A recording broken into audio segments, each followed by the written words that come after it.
The other latest obsession of the fake news, anything remotely critical about Judge Chutkan. She is now a deity in America. She is the January 6th judge presiding over the trial of Donald Trump. That should never happen.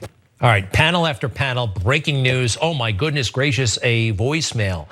Now that's very unfortunate, but it's also life in the fast lane. It happens.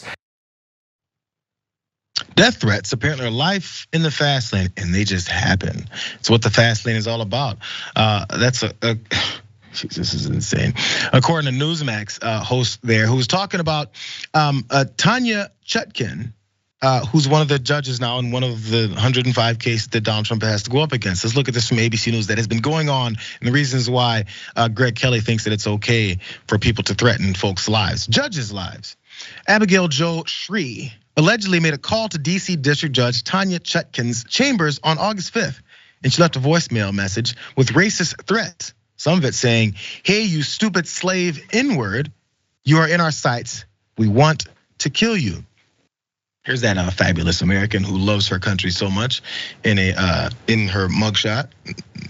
It seems like her mouth is prepped to just about to say the N-word right there in that mugshot. Maybe a black person was taking the picture. There's more though. She also allegedly threatened to kill anyone who went after former President Trump, is what an FBI affidavit says, and also threatened to kill Texas Congresswoman Sheila Jackson Lee, all Democrats in Washington, D.C., and all people in the LGBTQ community. One more party. She says, if Trump doesn't get elected in 2024, we're coming to kill you, is what she allegedly said in the voicemail. So tread lightly. I think we could say that word, but B word. You'll be targeted personally, publicly, your family, all of it. So she's been detained and charged with threatening a federal judge, and her bond hearing is set in the Southern District for September 13th. Maybe she'll sit around there for a while and think about what she did. It sounds like and looks like from look on that picture how angry she is, that she probably is has been buying into all the stuff that Trump and his cohorts and his supporters and pundits and Fox News and Newsmax and OAN have been saying this whole time, and is willing to put her name and voice on a voicemail, leaving it for a judge to say she's coming after her. Where's the normal logic? These are the people that they then target. And then Greg Kelly, I guess, looking to promote more of this. I've got more thoughts. What are your first ones, Ray?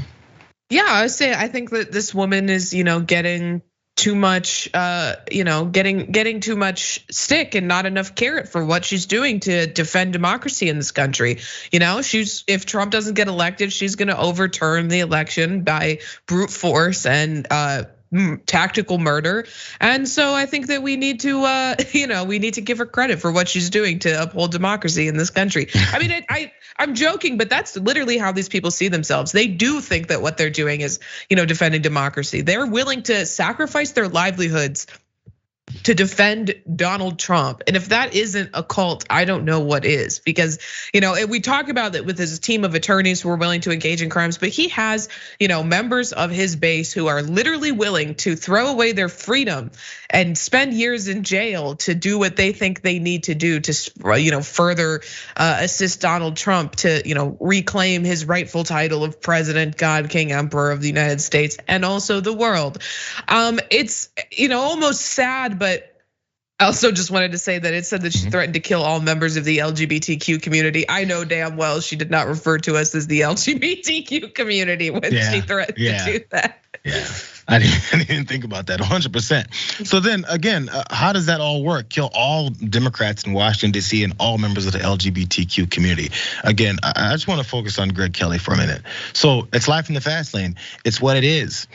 So was it life in the fast lane when conservatives were complaining about protests happening at Supreme Court justices' houses as they were in set forth rulings that would be impeding on people's normal freedoms in the country? The way they worked specifically for conservatives and many of the last few specifically for President Trump as he was putting them in place just for that very purpose. Because they were complaining a lot about how people were protesting.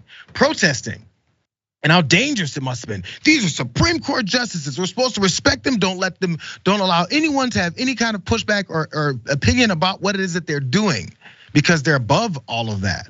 But this judge, because you don't like her, then it's okay. It's just life in the fast lane. Was it life in the fast lane? Is it life in the fast lane when actually Steve Scalise, that Republican who got shot at the congressional softball practice by a lib supporter, when they've been on that since the whole time, was that just life in the fast lane when he almost died? Maybe you should go to Steve Scalise and tell him, hey, calm down, Steve. That's just life in the fast lane, bro. Maybe you shouldn't be a representative. Maybe you should be a lower level representative and not be someone who puts his face in front of cameras and leads these press conferences where you're talking about your agendas and your hateful comments towards the opposition. Maybe you shouldn't just fly under the radar, Steve. They don't say that to these folks. Instead, everyone else should calm down and stay in line. But when people literally come for these other folks, give these death threats, racist death threats, and actually come and kill folks that are either supporters of or members of the LGBTQ plus community, it's just life in the fast lane.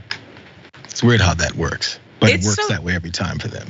It is so sad and like disgusting choice of language. I mean, I've, argued cases in front of judges that I have a lot of disdain for, people who I don't think hold the position that they have been given, this extreme position of power in our system of the judiciary, that I don't think that they honor that position well. I think that they don't execute their duties correctly. I've never left a voicemail for one of those judges threatening to kill them afterwards. I've been angry. I've hung up, on the Zoom court call and yelled some expletives, but I've never called them and been like, I think you should die. I mean, it's absurd, and then to try to downplay that by saying, well, they signed up for it. No, they didn't.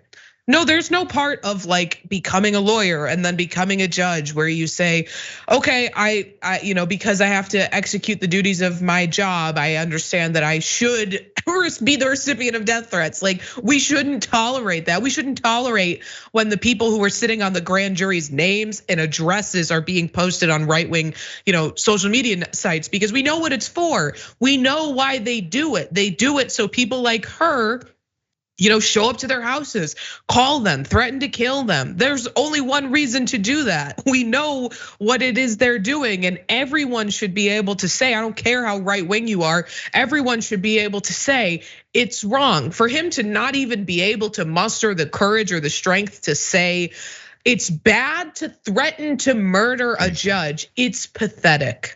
It's the simplest thing you can do, and you can still be a conservative. You can still have your belief systems. You can still hate other folks, but then to want to promote that is taking it to the next level. That then they'll go, who could have seen it coming? Check out the Damage Report podcast each day, wherever you get your podcasts, whether Pocket Casts or Stitcher or iTunes. You can join me as I give you the news and stories you want, with a range of co-hosts and interview guests jumping in on the fun each day. Again, that's the Damage Report, wherever you get your podcasts. And if you get them at iTunes, don't forget to rate and review. Sometimes I'll read them live on the show.